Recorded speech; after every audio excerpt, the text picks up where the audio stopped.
90.0 megahertz पर आप सुन रहे हैं रेडियो ऋषिकेश, जो आपकी अपनी आवाज़ है। G20 देशों के प्रतिनिधियों के ऋषिकेश शहर में आगमन को लेकर, चाहे वो संभावनाएं रोजगार की दृष्टि से हों, चाहे वो पर्यटन की दृष्टि से हों, इन सभी बातों पर चर्चा के लिए आज हमारे स्टूडियो में आमंत्रित हैं खास मेहमान वरिष्ठ पत्रकार आशीष डोभाल जी।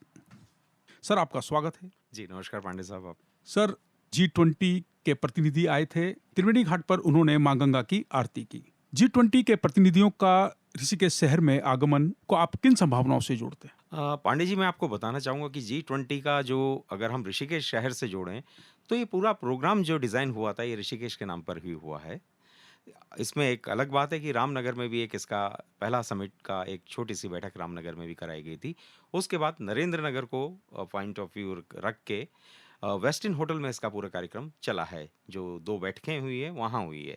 इसको लेकर हम बात करें एयरपोर्ट से लेकर ऋषिकेश तक की, ऋषिकेश से लेकर नरेंद्र नगर तक की, तो पूरी जो 2 विधानसभाओं का क्षेत्र है, यहाँ जो बदलाव देखने को मिला है, वो ऐसा दिखा है कि सरकारी इच्छा शक्ति अगर अपने करने पे आ जाए, तो क्या ना कर दे। विकास की जो तलाश हमें बहुत समय से थी, वो एकदम सामने आने लगी और इन 15-20 दिनों के अंदर ही अंदर ऋषिकेश ने वो काम देखा है, जो वर्षों से नहीं हो पा रहा था। सर, मैं जानना चाहूँगा कि जो बदलाव है, क्योंकि 10-15 दिन के अंदर-अंदर हमने एक अपने शहर में एक बड़ा बदलाव देखा है, चाहे वो आर्थिक दृष्टि से देखें, चाहे सामाजिक दृष्टि से देखें, चाहे पर्यटन के नज़रिए से देखें, तो ये बदलाव क्या आया है, इस पर विस्तार से थोड़ा बताइएगा। जी, बिल्कुल पांडे साहब। हम देखते हैं अगर हम बात करें मार्केट की, तो ऋषिकेश का जो मार्केट है वो पूरे पर्यटन पर निर्भर करता है और पर्यटन अगर यहाँ पर तेज़ी गति से चलेगा और पर्यटक बाहर से आएँगे, तो इसका विकास जो है आर्थिक रूप से भी होगा और इंफ्रास्ट्रक्चर के रूप में भी होगा। लेकिन हम देख ये रहे थे कि बहुत समय से जो था, अतिक्रमण यहाँ बहुत बड़ी समस्या के रूप में ऋषिकेश में पैर पसार चुका है। जगह-जगह जाम की स्थिति, जिससे पर्यटक जो होता है, वो कहीं न कहीं परेशान होता है। लेकिन G20 ने दिखा दिया है, चाहे उसने 2 सड़कों पर ही काम करा है और त्रिवेणी घाट पर काम किया है। G20 के कार्यों ने ये दिखा दिया है कि पर्यटक अगर ऋषिकेश आता है या बात करें ढाल वाला क्षेत्र की, अगर वो जानकी पुल क्रॉस करके परमार्थ निकेतन जाता है या जानकी पुल के आस-पास वो देखता है, तो वहाँ की सुंदरता और भव्यता है, उसे 4 चाँद लग गए हैं। और ये 4 चाँद काफ़ी समय तक पर्यटकों के दिलों में एक छाप बनाएँगे, जिससे देश-विदेश का जो मीडिया भी साथ में आया है, वो इसको कवर कर रहा है साथ-साथ। तो एक जो छवि बन रही है पूरे अंतर्राष्ट्रीय माहौल में, जो एक ऋषिकेश की पहचान बन रही है, वो एक नई पहचान बन रही है, क्योंकि ऋषिकेश को अभी तक योग नगरी के रूप में जाना जाता था। लेकिन विदेशी पर्यटन के हिसाब से अगर यहाँ पर आना शुरू कर देंगे, तो यहाँ आने वाले समय में संभावनाएँ बहुत ज़्यादा उत्पन्न हो जाएगी।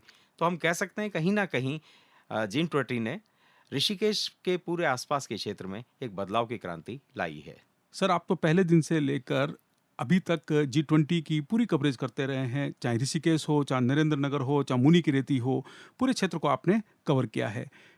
आपको क्या संभावनाएं दिखाई देती हैं कि जो भविष्य में, जो पर्यटन की दृष्टि से अगर हम बात करें, तो क्या संभावनाएं दिखाई देती हैं कि G20 इसमें कितना सकारात्मक साबित हुआ है? पांडे जी, मैं आपको थोड़ा-सा ध्यान में लाना चाहता हूँ कि G20 अगर जब ऋषिकेश क्षेत्र में होना शुरू हुआ है, जब इसकी बातचीत शुरू हुई थी, तो लग रहा था शायद ऐसी ही एक मीटिंग होगी और क्या होगा, क्या नहीं होगा कुछ। लेकिन समय के साथ-साथ जैसे ही सरकारी सिस्टम काम करने पर आया और विदेशी मेहमानों को अपनी धरती पे लेने की जब बात आई, तो एयरपोर्ट से लेकर आप पीछे जो वाया नरेंद्र नगर रोड जाती है मनीषा देवी से होते हुए, वहाँ से अगर आप चलना शुरू करेंगे, एक नई डेस्टिनेशन जो पर्यटकों को घूमने के लिए भी मिली है। इतनी खूबसूरती के साथ वहाँ चित्रांकन हुआ है, वॉल पेंटिंग हुई है, जिसको देख के किसी का भी मन मोह लेता है। और एक आपने भी कवर किया है, ओणी गाँव की बात करें। ओणी गाँव विकास की एक ऐसा मील का पत्थर बन गया उत्तराखंड के लिए कि एक आदर्श मॉडल ग्राम के रूप में सरकार उसे अब लेने जा रही है। भविष्य में पूरे जो उत्तराखंड के गाँव हैं, वहाँ कहीं न कहीं पंचायतों को, स्कूलों को इस रूप में लाया जाएगा जिस जिस तरह आपने ओणी में कवर किया है। ओणी एक ऐसा गाँव बन गया है जहाँ होम स्टे की संभावना बहुत ज़्यादा बढ़ गई और विलेज टूरिज़्म जो है इससे बहुत ज़्यादा आगे बढ़ेगा। ये हम एक छोटे से गाँव की बात कर रहे हैं। सड़कों की बात करें, इंफ्रास्ट्रक्चर की बात करें, वो बेहतर से बेहतर हो गई है। पर्यटक आ रहा है, उसे बड़ी सुविधा के साथ वो अपना जहाँ उसे जाना है वहाँ पहुँच रहा है। तो हम कह सकते हैं कहीं न कहीं एक विकास जो हुआ है, बड़ी तेज़ी के साथ पूरे इस G20 के साथ आया है और उसने इस छोटे से शहर को अपने रंग में रंग लिया है। 90.0 मेगाहर्ट्ज पर आप सुन रहे हैं रेडियो ऋषिकेश, जो आपकी अपनी आवाज़ है। डोभाल जी, मैं जानना चाहूँगा कि G20 के सभी कार्यक्रम अब संपन्न हो चुके हैं। इसके बाद हम बात करते हैं रोजगार की। तो रोजगार की कितनी संभावनाएं हैं पर्यटन की दृष्टि से, अगर हम देखें तो? पांडे साहब, अभी मानसून की दस्तक उत्तराखंड में हो चुकी है। मानसून बीतने के साथ-साथ अगर आप देखेंगे एक सर्दियों का जो सीज़न होता है उसमें पर्यटक बड़ी संख्या में आते हैं, खासकर बंगाल की साइड से वो चारधाम यात्रा पर निकलते हैं।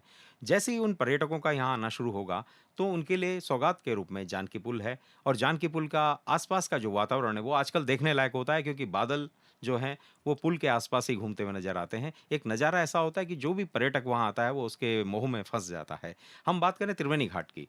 त्रिवेणी घाट जो स्थिति कभी नहीं हो सकती थी, त्रिवेणी घाट ने उस सुंदरता को, उस भव्यता को अभी इन 15 दिनों में प्राप्त कर लिया है। हाँ, थोड़ा-सा मलाल ये ज़रूर है कि हर की पौड़ी की तर्ज पर यहाँ पर एक चेक डैम बनने की जब हम बात करते थे, वो नहीं हो पाया, वो समय की बाध्यता थी। लेकिन इसके साथ-साथ पर्यटकों के लिए एक खुला पूरा एक स्पेस मिला है और जो अतिक्रमण था वो पूरी तरह से हट गया है। दुकानदारों ने बड़ा, व्यापारियों ने बड़ा सहयोग किया है पूरे प्रशासन को।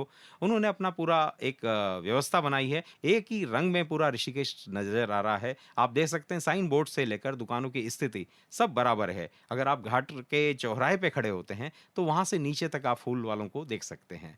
तो ये स्थिति है हमारी नई पीढ़ी की हम बात करें, उन्होंने आज तक ये नहीं देखा था कि इतना खुला वातावरण उनको यहाँ ऋषिकेश में मिल सकता है। लेकिन देहरादून रोड बोलें, चाहे त्रिवेणी घाट रोड बोलें या त्रिवेणी घाट का जो कैंपस है उसको बोलें, एक भव्यता के साथ वो माँ गंगा के दर्शन के लिए, और जो हमारी आरती है उसने कहीं न कहीं बहुत चीज़ों को अब पीछे छोड़ दिया है। अब वो नए रंग में नज़र आ रही है और आते-आते वो जब अगला सीज़न आएगा या अगली कोई ऐसी इवेंट आएगी, उसमें बेहतरीन रूप से गंगा सभा उसको प्रस्तुत करेगी और पूरा जो पर्यटक है, इस समय 5,000 की गैदरिंग आमतौर पर देखी जाती है इस सीज़न के टाइम पे। तो ये बढ़ती चली जाएगी और यहाँ से जो पर्यटक आ रहे हैं, उससे स्थानीय व्यापारी जो हैं, खासकर दुकानदार जो हो गए, छोटे दुकानदार हैं, पूरा बाज़ार जो है हमारा पुराना मेन बाज़ार कहा जाता था। लेकिन समय के साथ-साथ वो पीछे छूट गया था। वो भी गति पकड़ेगा, साथ-साथ जो होटल व्यवसाय है, वो गति पकड़ेगा और जो छोटे व्यापारी हैं, उनको कहीं न कहीं फ़ायदा होगा। बहुत सही जानकारी आशीष जी आपने दी है। मैं आपसे ये जानना चाहता हूँ कि सर, जो ऋषिकेश का जो रंग बदला है इस शहर का, G20 के प्रतिनिधि यहाँ आए और उनके स्वागत की तैयारियों में ऋषिकेश का रंग बदल गया और ये अपना शहर पर्यटकों के स्वागत के लिए फिर से तैयार हो गया है। अब बात होती है सस्टेनेबिलिटी की। क्या सस्टेन रह पाएगा और इसको सस्टेन रखने की जिम्मेदारी किन के हाथों में? बिल्कुल पांडे साहब, ये अहम सवाल आपने किया है कि कैसे इसकी व्यवस्था को वैसे ही रखा जाए। इसकी ज़िम्मेदारी प्रशासन, जो लोकल प्रशासन है उसकी है, नगर निगम के अधिकारी हैं उनकी है और उनसे भी ज़्यादा वो व्यापारी हैं जिन्होंने इस तरह का सहयोग किया है, और हम बिल्कुल उम्मीद कर रहे हैं कि व्यापार मंडल जो है वो पूरी तरह से इसमें सहयोग करेगा और जो पर्यटक आ रहा है उसे कहीं न कहीं स्पेस मिलेगा तो खरीदारी होगी तो व्यापार बढ़ेगा। तो कहीं न कहीं व्यापारियों का सहयोग सबसे बड़ा सहयोग है और उसमें पूरे प्रशासन को उनका सहयोग इस समय बहुत ज़रूरी है और हम चाहते हैं कि स्थिति ऐसी की ऐसी बनी रहे कि जो आने वाले लोग हैं, जो आने वाले पर्यटक हैं, वो हर सीज़न में इस तरह का ऋषिकेश को देखें। हमारा ऋषिकेश भी चंडीगढ़, पिंक सिटी जयपुर और अन्य जो बैंगलोर शहर है, उसके समकक्ष कहीं न कहीं पहुँचे। ये हमारी दिली तमन्ना है ऋषिकेश वासियों की। बात बिल्कुल सही कही है सर कि ऋषिकेश शहर अब संवर चुका है। हम पर्यटकों के स्वागत के लिए एकदम तैयार हैं, पर एक जिम्मेदारी हमारी भी बनती है और पर्यटकों की भी बनती है। वो जिम्मेदारी है हमारे शहर को साफ रखें, साफ सुथरा रखें। उस पर भी आप क्या अपील करना चाहेंगे पर्यटकों से? जी, बिल्कुल, मैं कहना चाहूँगा कि देश भर का पर्यटक यहाँ पर आता है। वो अपने साथ जब भी आ रहे हैं तो कम से कम इतना ध्यान रखें कि अपनी जो वाहन में जिस गाड़ी में आ रहे हैं, उसमें एक डस्टबिन हो। हर जगह रास्ते पे चिप्स, पानी की बोतल, कोल्ड ड्रिंक्स की बोतल या इसी तरह का जो छोटा-मोटा कचरा है, वो ना फैलाएँ। क्योंकि नगर निगम की सीमित संख्या पे कर्मचारी होते हैं। उनके पास पहाड़ जैसा कूड़ा-कचरा रोज़ सुबह इकट्ठा होता है। उसको साफ करना की ज़िम्मेदारी हर नागरिक की होती है और इस स्वच्छता का संदेश जो है, ये सबके लिए मान्य होना चाहिए, चाहे वो यहाँ के वासी हैं, चाहे बाहर से आने वाला पर्यटक है।